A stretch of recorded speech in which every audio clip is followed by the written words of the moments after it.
वक्त को तब मैं तेरी रफ्तार कहा करता था, वक्त को तब मैं तेरी रफ्तार कहा करता था, जब तेरे प्यार को ही प्यार कहा करता था।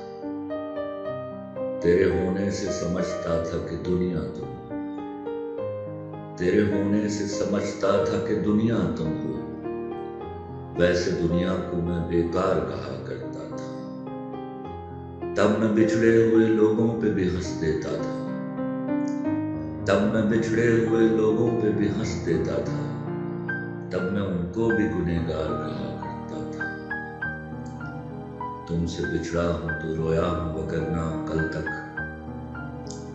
तुमसे बिछड़ा हूं तो रोया हूं वगरना कल तक, रोने वालों को भी फनकार कहा करता था।